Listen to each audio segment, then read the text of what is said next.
Did you know the global SEO market is expected to hit about $72 billion in 2025, and it's still growing? The real question facing marketers is starting an SEO agency a smart move or boarding a sinking ship in the face of the AI iceberg? In this video, we're going to take a quick look at the pros and cons of starting an SEO agency in 2025. Then, I'll walk you through exactly how to start one the right way, what to focus on, and what to avoid. Welcome back to the channel. I'm Dan from fatjoe. Over the last 12 years, we've delivered 220,000 plus SEO orders, and now, let's get into it. The pros and cons of starting an SEO agency in 2025. Let's start with the pros. The good news is that the demand for SEO is still huge. Studies show that 91% of marketers say SEO directly improved their website performance and conversions last year. Businesses are still using Google every single day to get traffic, leads, customers, and that means that there's still money on the table for people who can deliver results. Organic search also continues to give one of the best returns on investment. One report found that leads from SEO convert at around 14.6%, which is actually much higher than most other marketing channels. So, it looks like the industry itself keeps growing even today, and it's projected to expand even more over the next few years, not shrink. So, if you can prove your value and get results, there is space for you to build a strong business. But now, let's have a look at the cons. Search is changing fast. Google has introduced new AI-powered results like AI overviews, AI mode, and who knows what else by the time that you're watching this video. Additions like these AI overviews often give people answers right there on the search page instead of sending them through to websites like they used to. Because of that, organic traffic for some businesses has dropped by anything from 18 to even 64%. That means that ranking number one is actually no longer a guarantee that you'll be getting the same volume of clicks. So, if you're trying to start an SEO business based on getting clients ranked alone, you'll likely fail. Another big con is the competition. That $72 billion market value hasn't come from nowhere. Starting an SEO business has a low barrier to entry, which means there are thousands of people offering similar services. If you position yourself as just another agency selling generic SEO packages, it becomes a price war and your margins vanish to nothing. Clients today expect you to impact their bottom line. They want leads, sales, and revenue, not just keyword rankings. But even with those cons, here's the verdict. Starting an SEO agency in 2025 is still viable, but only if you adapt. The traditional do SEO and watch the traffic roll in model no longer works on its own. So, if you frame your agency around helping businesses grow their revenue using SEO as one part of a bigger strategy, you can still win. The key is to sell results, not just tactics. Tell clients that you will help them get more customers and measurable growth, not just higher rankings.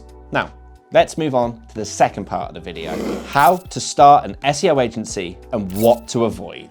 We have 4 key pointers that you should remember. The first and most important step is to choose a niche. Don't try to serve everyone.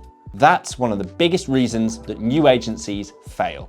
Don't become generalized by selling SEO services. There are a million more people already doing that. Instead, pick a single type of business that you understand well. For example, personal injury lawyers, dental clinics, or small e-commerce brands, and start doing SEO specifically for them. When you focus on one market, you can speak their language, solve specific problems, and stand out from the crowd. Really don't want to niche into a single industry? How about niching into a single killer service instead? Become the option for blogger outreach, for brand mentions, for whatever service. This can broaden your horizons in terms of the clients that you can approach, but watch out. You really need to be able to differentiate and dominate if you're going to define yourself by a single service. Next, define your value proposition. Again, instead of just saying, we do SEO, say something like, we help law firms get more qualified leads, or we help e-commerce stores increase their revenue through search.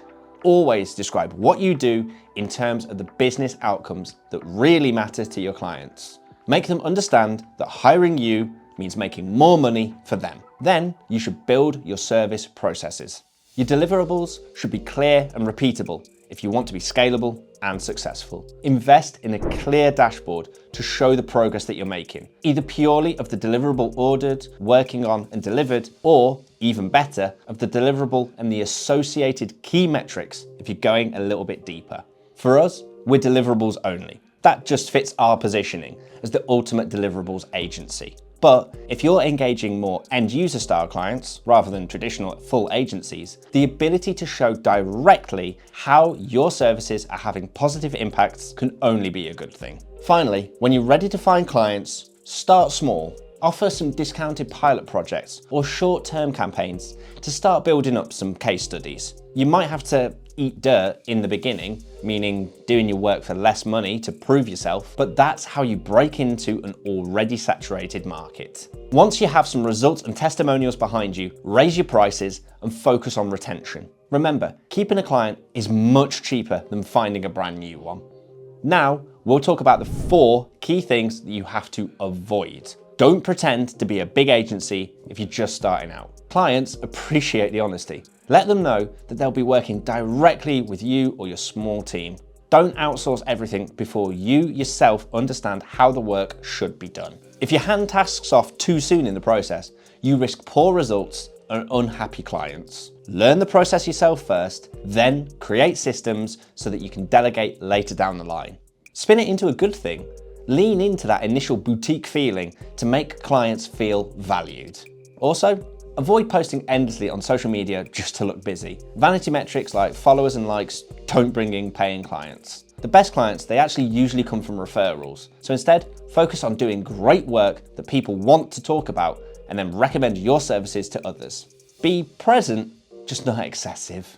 Most importantly, never sell only rankings. Promising a #1 position on Google is risky and unrealistic. Instead, focus on measurable goals, like increasing their leads and their revenue. That should be central to your pitch to a potential client. Finally, don't underprice your services. If you start very cheaply, you attract clients who see SEO as a cost instead of an investment. I did mention an initial discount, and offering that is perfectly fine, but don't cut your prices too heavily. It will make your services look cheap, it will slash your margins, and it will cut to your comfort level. It'll expose you to competing with cheap Fiverr gigs instead of legitimate agencies that should be your competition. Always charge based on the value that you're delivering, not just the number of hours that you work, and never ever sell yourself short. So, should you start an SEO agency in 2025? Yes, if you're ready to do it the smart way. Focus on helping businesses grow. Choose a clear niche and measure real results. Build modern systems that keep up with AI and new search trends. If you can do that, you can absolutely build a successful and profitable agency. If you found this video helpful, like and subscribe for more. Comment below and tell us what you want a video on next. Thanks for watching. Stay optimized and stay visible.